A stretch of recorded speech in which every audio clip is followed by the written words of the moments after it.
Have you noticed how quickly the body changes after 50? Muscles lose strength, balance becomes shaky, and energy feels harder to hold onto.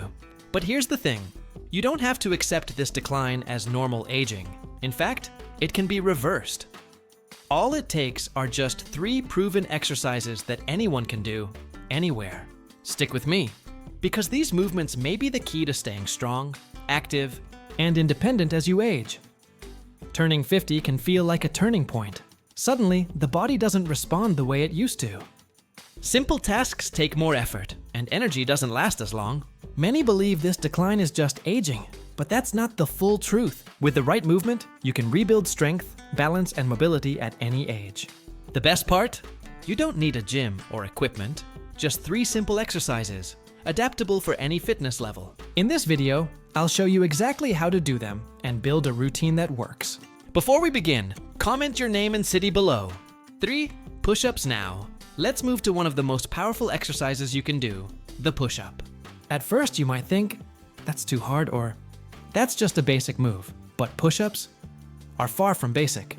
They're one of the most effective ways to build strength without needing any equipment. This single exercise works your chest, shoulders, and triceps, the same muscles you use for everyday movements like pushing open a heavy door, lifting groceries, or getting up from the floor.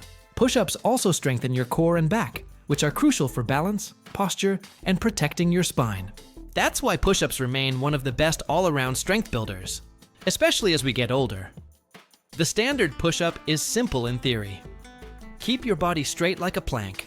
Bend your elbows to lower yourself and push back up. But not everyone should start there, and that's perfectly fine. What matters is beginning at the right level for you and progressing step by step. If you're just starting out, begin with wall push-ups. Stand about an arm's length from the wall. Place your palms flat, bend your elbows to bring your chest toward the wall, then push back. Once that feels easier, move to incline push-ups with your hands on a sturdy surface like a table or countertop. As the surface gets lower, the exercise becomes more challenging. When you're ready, you can try knee push-ups on the floor, keeping your body straight from head to knees. From there, progress to the traditional push-up with your hands and feet on the ground. And if you want an extra challenge, you can try decline push-ups with your feet raised on a step or bench. Start small. Even 5 wall push-ups or 10 knee push-ups are a great beginning. Rest for about a minute between sets and listen to your body. Over time, you'll notice the difference. What felt impossible at first will gradually become easier, and soon you'll be ready to move up to the next variation. Push-ups are often called the king of upper body exercises.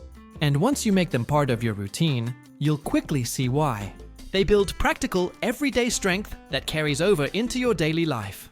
And if push-ups are the king of upper body strength, the next exercise we'll cover is just as important for your lower body. 2. Squats. If there's one exercise that directly shows how independent we are in everyday life, it's the squat. Think about how often you sit down and stand back up during the day, whether it's from a chair, the couch, or even the toilet. Or how many times you bend to pick something up off the floor, or lower yourself to reach a low shelf. Every one of those movements is a squat. That's why it's such an important exercise to keep practicing as we age. If we lose the ability to squat, we lose a big part of our independence. But the benefits of squats go far beyond burning calories or looking fit. Squats help strengthen your knees and hips, making the joints more stable and resilient. They also improve flexibility in the lower body, which naturally declines as we get older. Perhaps most importantly, squats stimulate the release of hormones like testosterone and growth hormone. These hormones are vital for maintaining and even building muscle. That matters because after 50, many people experience sarcopenia, the natural loss of muscle mass with age. This is one of the main reasons older adults lose strength and mobility. Practicing squats regularly helps slow this process and also supports bone density, which reduces the risk of falls and fractures. If you're just getting back into exercise, start with the assisted squat.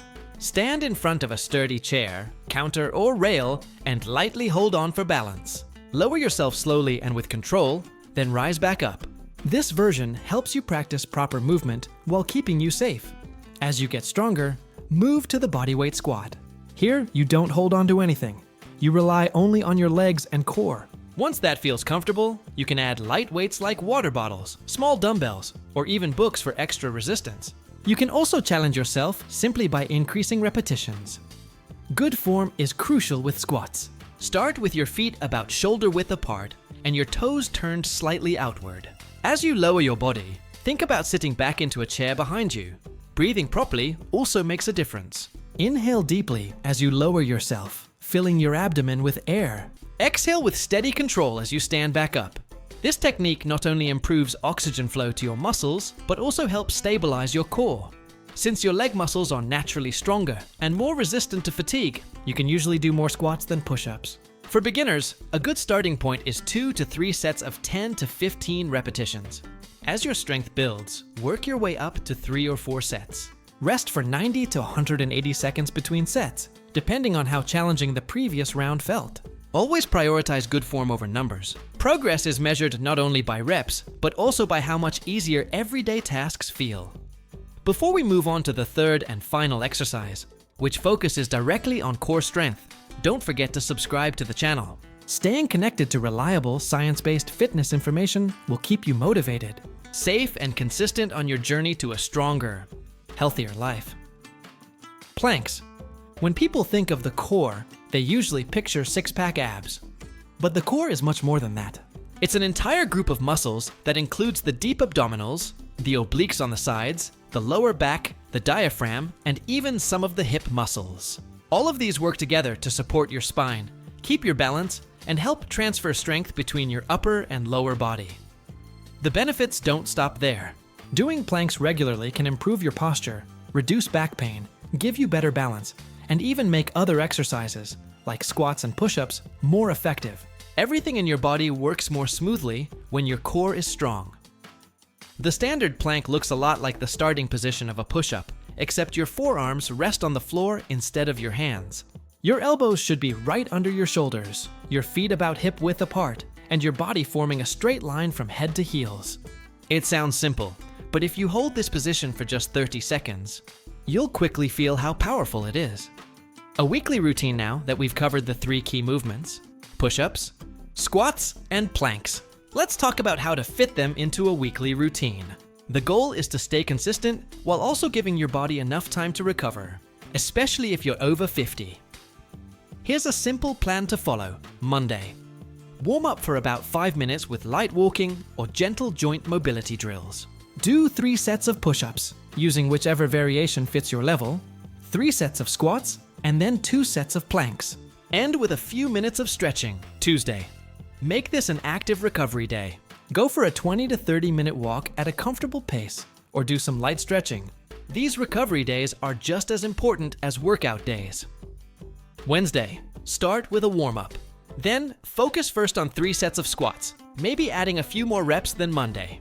Move on to 3 sets of planks, trying to hold a little longer than before. Finish with 2 sets of push-ups. This order balances the workload since planks already engage your core heavily.